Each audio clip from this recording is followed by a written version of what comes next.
No COVID vaccine, no job. But if someone chooses not to follow those mandates, should they still be allowed to collect unemployment? Legally, can they collect it? Tonight, News 4 is learning that Missouri's governor is looking into options for those fired for not complying.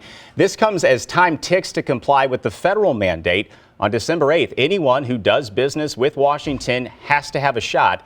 News 4's Alexis Zotos is digging into those unemployment questions, which could impact thousands in our area. Alexis? That's right, Corey. Right now, we're here at Ameren. They do not have a vaccine mandate at the moment, but they have told employees that they do believe that they would be required to follow that federal guideline that impacts federal contractors. I spoke with an Ameren worker who says he is not getting that vaccine along with some of his other coworkers, and they could join others like teachers and hospital workers that we've seen choose to lose their jobs rather than get the vaccine. A small group gathered above Interstate 270 today to protest vaccine mandates. I'm suspended without pay. Brigida Little is a nurse at BJC Healthcare. She received a religious exemption for the vaccine, but she refuses to do weekly testing, which has been offered by her employer. And it violates my body. And I told them my body is the temple of the Holy Spirit. All 3 COVID vaccines have been tested and found to be safe and effective. But despite the fact that millions in the U.S. have been safely vaccinated, some say they would rather lose their job than get the shot. I will try and get unemployment. But is she eligible? We took the question to an employment attorney.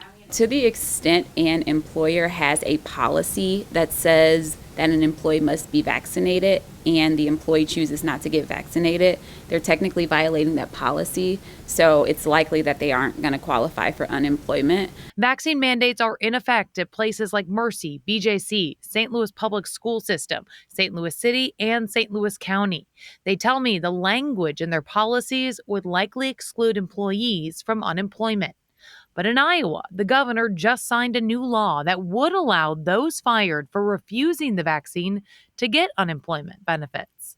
A spokesperson for Governor Mike Parson says their office is exploring all options for Missourians. If Missouri were to adopt some type of legislation to that effect, then yeah, that would complicate it quite a bit.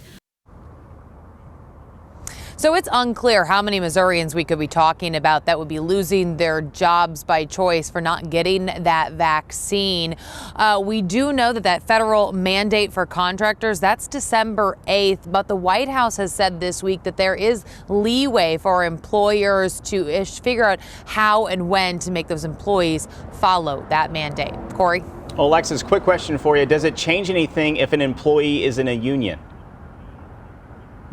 It's a good question and one we've been trying to get some answers to. We know we've seen some teachers that have lost their jobs via these vaccine mandates. And of course, Ameren workers are in a union. And I did speak with the union representative today who tells me that they're really just waiting to see what Ameren does so that they can give some better understanding for their members. But the one thing that they are telling their members is that employers do have the right to mandate whether or not people get a shot. Reporting live, Alexis Zotos, News 4. Alexis, thank you.